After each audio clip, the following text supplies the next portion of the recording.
Generación del 27 fue una serie de poetas españoles que se dieron a conocer en el panorama cultural de los alrededores del año 1927. Entre ellos los más destacados fueron Jorge Guillén, Pedro Salinas, Rafael Alberti, Federico García Lorca, Dámaso Alonso, Gerardo Diego, Luis Cernuda, Vicente Aleixandre, Manuel Alto Laguirre y Emilio Prado. El grupo de 1927 aparece como consecuencia de una doble situación histórico-literaria, la española y la europea, hacia el año 1920. La literatura se entrega a un continuo ejercicio de experimentos creadores que coexisten en pugna o se suceden rápidamente. A todos ellos se los consideró componentes de la literatura vanguardista. Históricamente se corresponde con el periodo de la posguerra que siguió al año 1918, y según el propio Ortega dijo, surge la deshumanización del arte.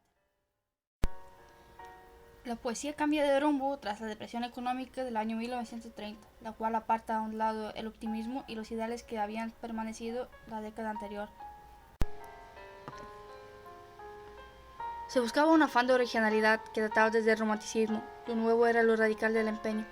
El poeta del vanguardismo es tan iconoclasta que ha hecho por tierra todo precedente histórico en busca de un más allá inexplorado. Se da entrada a muchas palabras inusitadas en el idioma poético, se prescinde del metro y la rima y se hace verso libre. Se abandonan los eternos temas de la poesía. Los poetas vanguardistas se volvían herméticos, oscuros, en gestos de desprecio por la masa de ingenuos lectores, por el buen burgués. Aunque antirrománticos, copian del romanticismo el afán desafiador. La poesía se convierte en algo dedicado específicamente al lector entendido y minoritario. La poesía pura, simple, depurada, y se elimina todo lo humano como serían los sentimientos, las emociones, anécdotas, descripciones. La pureza se puede interpretar también como autenticidad. Se habla mucho del ser auténtico, sincero, real, por reacción contra la falsedad romántica. Predomina la metáfora. Era natural que en una poesía que aspiraba a deformar la realidad, a diluirla, la metáfora dejara de ser un componente, entre otros, a convertirse en su espina dorsal, en su misma razón de ser. Voy a destacar a tres autores de la generación: Gerardo Diego, Rafael Alberti y Vicente Aleixandre. Las dos notas sobresalientes de Gerardo Diego son la versatilidad y el virtuosismo arquitectónico y musical a la vez. Nadie ofrece tan amplio registro de temas, metros, estilos y tendencias. En sus libros iniciales, El romancero de la novia y Soria, hay aún ecos románticos, sobre todo de Bécquer, y modernistas con influjos de Juan Ramón Jiménez y Antonio Machado. Imagen y Manual de Espuma son audaces muestras de creacionismo, de poesía deshumanizada.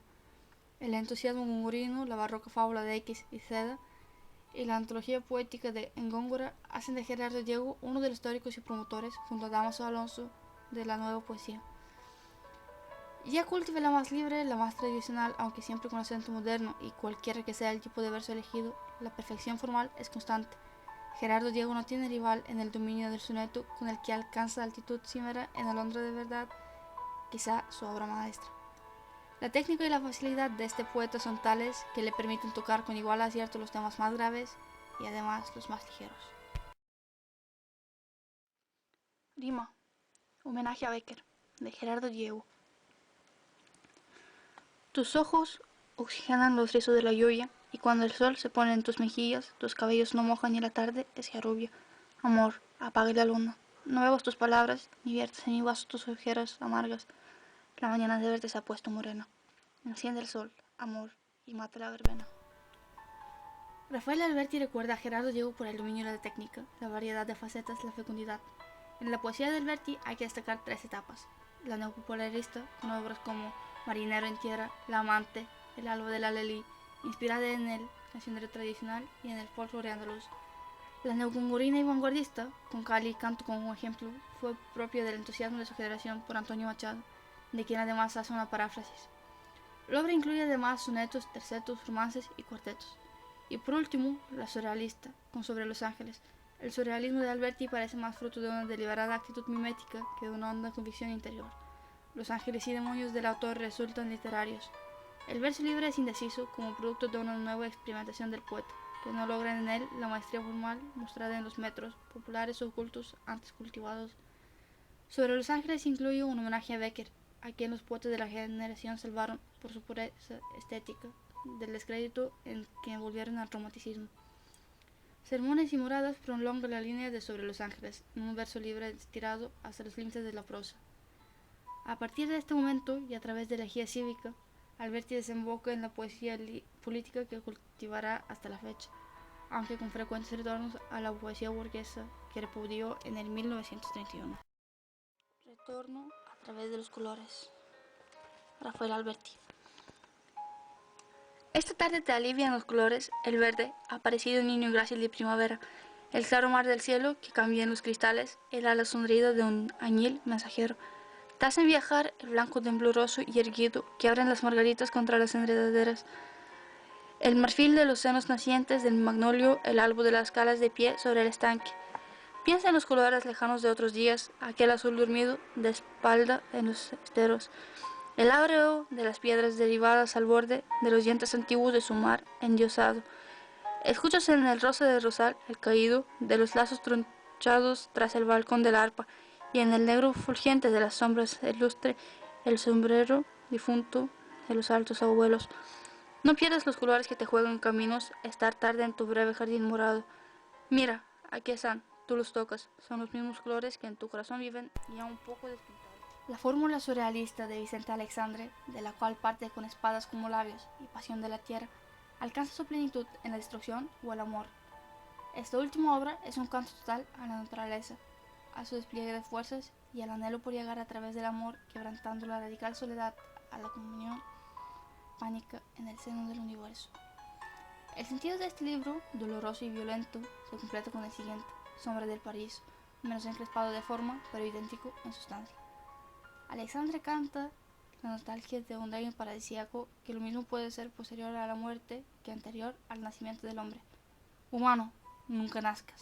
Es un verso que traduce el pesimismo del autor, que no cree en ninguna bondad natural del hombre.